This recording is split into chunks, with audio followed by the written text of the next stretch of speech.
Escorpión, ha picado al pequeño. Juana dejó de chupar la herida un momento.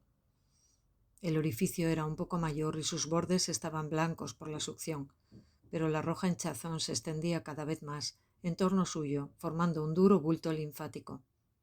Toda aquella gente sabía cuanto había que saber del escorpión. Un adulto podía ponerse muy enfermo, pero un niño fácilmente podía morir. Sabían que primero venía la hinchazón, luego la fiebre y la sequedad de garganta. Después, dolorosas contracciones del estómago. Y por último, Coyotito podía morir si había entrado en su cuerpo suficiente veneno.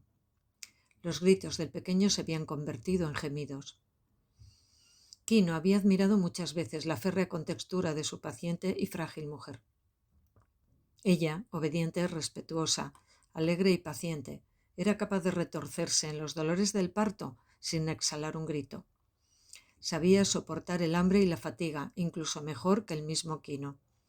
En la canoa era fuerte como un hombre, y ahora hacía una cosa del todo sorprendente. «El doctor», pedía, «id a buscar al doctor». La demanda pasó de boca en boca entre los que se amontonaban al exterior, que repitieron: «Juana pide un doctor». Asombroso, memorable, pedir la presencia del doctor y conseguirla, más asombroso aún. El doctor no se acercaba jamás a las cabañas. ¿Cómo iba a hacerlo cuando tenía más trabajo del que podía atender entre los ricos que vivían en las casas de piedra y cemento de la ciudad?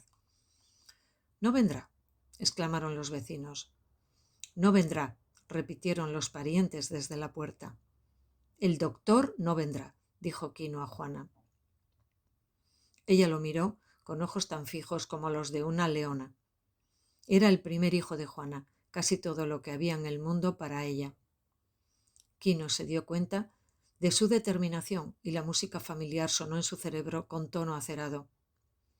«Entonces iremos a él», decidió Juana. Con una mano dispuso el chal azul sobre su cabeza, haciendo que un extremo envolviera a la llorosa criatura y con el otro cubrió sus ojos para protegerlos de la luz.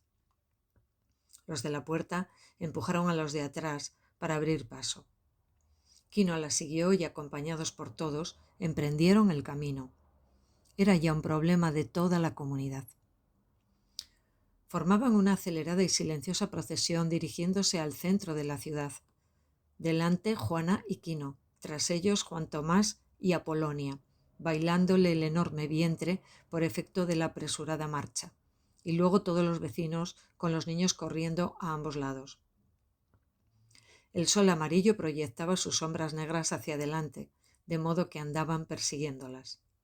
Llegaron al lugar en que cesaban las cabañas y empezaba la ciudad de piedra y mampostería, la ciudad de grandes muros exteriores y frescos jardines interiores, donde las fuentes murmuraban y la bugambilla purpúrea, cárdena y blanca, trepaba por las paredes. De los ocultos jardines oían los trinos de pájaros enjaulados y el salpicar del agua fresca sobre los mosaicos recalentados. La procesión atravesó la iluminada plaza y cruzó por delante de la iglesia. Había crecido mucho y los recién llegados eran rápidamente informados sobre la marcha de cómo el pequeño había sido picado por un escorpión y su padre y su madre lo llevaban al doctor. Y los recién llegados, en particular los mendigos de la entrada de la iglesia, que eran grandes expertos en análisis financiero, miraban rápidamente la vieja falda azul de Juana, veían los rotos de su chal, evaluaban las cintas verdes en su pelo, leían la edad en la manta de Quino y el millar de lavados de sus ropas, los clasificaban al momento como gente mísera y seguían tras ellos para ver qué clase de drama se iba a representar. Los 4 mendigos de la puerta de la iglesia conocían todo lo existente en la ciudad, estudiaban la expresión de las jóvenes en el confesionario, las miraban al salir y sabían la naturaleza del pecado. Estaban enterados de todos los pequeños escándalos y de algunos grandes crímenes. Dormían en los mismos escalones de la puerta de la iglesia y así nadie podía entrar en el templo a buscar consuelo sin que ellos se enterasen. Y conocían al doctor, sabían de su ignorancia, su crueldad, su avaricia, sus apetitos, sus pecados. Conocían sus feas intervenciones en abortos y los pocos centavos que daba alguna vez como limosnas. Habían visto entrar en la iglesia los cadáveres de todas sus víctimas, y ahora, como que la misa había terminado y no era toda la hora mejor de su negocio, seguían a la procesión, procurando aprender nuevas cosas sobre sus congéneres, dispuestos a ver lo que iba a hacer el obeso e indolente doctor con una criatura indigente, mordida por un escorpión. La apresurada procesión llegó por fin a la gran verja de la casa del doctor. Oían allí también el jugueteo del agua, el canto de los pájaros y el ruido de escobas sobre las losas de la avenida sombreada, y olían también el tocino frito en la cocina del doctor. Quino vaciló un momento. Este doctor no era compatriota suyo.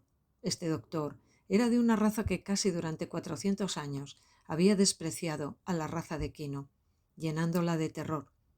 De modo que el indígena se acercó a la puerta lleno de humildad, y como siempre que se acercaba a un miembro de aquella casta, Quino se sentía débil, asustado y furioso a la vez. La ira y el terror se mezclaban en él.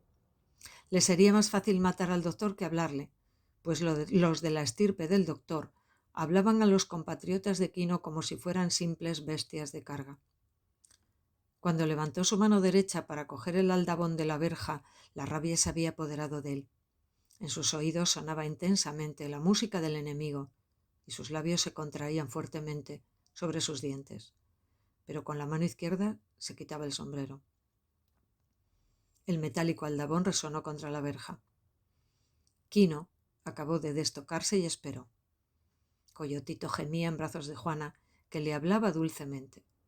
La procesión se apiñó más para ver y oír más de cerca. Al cabo de un momento, la gran verja se abrió unas pulgadas. Quino pudo ver el verde frescor del jardín y los juegos del agua en la fuente. El hombre que lo miraba era de su propia raza, y Quino le habló en la lengua ancestral. Mi primogénito, ha sido envenenado por un escorpión, explicó. Necesita que lo curen. La verja se cerró un poco y el criado se negó a emplear el viejo idioma. Un momentito, dijo. Voy a informarme.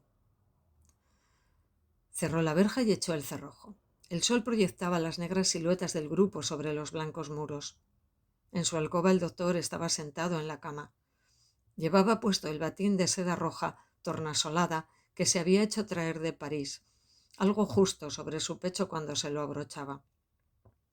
En su regazo tenía una bandeja de plata, con una chocolatera del mismo metal y una tacita de porcelana china, tan delicada que parecía una insignificancia cuando la levantaba en su mano gigantesca, sosteniéndola entre índice y pulgar y apartando los otros 3 dedos. Sus ojos descansaban sobre las bolsas de carne flácida y su boca tenía un rictus de desagrado. Se estaba poniendo muy gordo y su voz era ronca por la grasa que oprimía su garganta. Junto a él, en una mesita, había un gong oriental y una caja de cigarrillos. El mobiliario del cuarto era enorme, oscuro y tristón. Los cuadros eran religiosos, incluso la gran fotografía en colores de su difunta esposa, que sin duda, gracias a las misas pagadas con su dinero, estaba en la gloria. El doctor había sido en otro tiempo, muy breve, un miembro del gran mundo, y el resto de su vida había sido una eterna añoranza de su Francia. Aquello, decía, era vida civilizada, con lo que se refería a ingresos suficientes para mantener una querida y comer en restaurantes. Vació la segunda taza de chocolate y mordisqueó un bizcocho.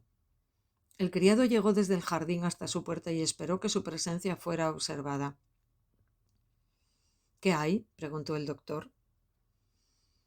Un indio con una criatura. Dice que le ha picado un escorpión.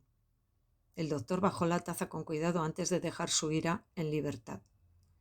No tengo nada más que hacer que curar mordeduras de insectos a los indios. Soy un doctor, no un veterinario. Sí, patrón, dijo el criado. ¿Tiene dinero?, preguntó el doctor. No, nunca tienen dinero. Solo yo en el mundo, tengo que trabajar por nada, y estoy harto ya. Ve a ver si tiene dinero. El criado abrió la verja un poquito y miró a los que esperaban. Esta vez habló en el antiguo idioma. ¿Tenéis dinero para pagar el tratamiento? Quino hurgó en algún escondite secreto debajo de su manta y sacó un papel muy doblado. Pliegue a pliegue fue desdoblándolo, hasta que al fin aparecieron 8 perlas deformes, feas y grisáceas como úlceras, aplastadas y casi sin valor. El criado cogió el papel y volvió a cerrar la puerta, pero esta vez no tardó en reaparecer. Abrió la verja el espacio suficiente para devolver el papel. «El doctor ha salido», explicó. «Lo han llamado desde un caserío», y cerró apresuradamente. Una ola de vergüenza recorrió todo el grupo. Se separaron. Los mendigos volvieron a los escalones de la iglesia, los curiosos huyeron, los vecinos se apartaron para no ver la vergüenza de Quino. Durante largo rato, Quino permaneció frente a la verja con Juana a su lado. Lentamente devolvió a su cabeza el sombrero de peticionario y entonces, impulsivo, golpeó la verja con el puño, bajó la mirada y contempló, casi con asombro, sus nudillos despellejados y la sangre que corría por entre sus dedos.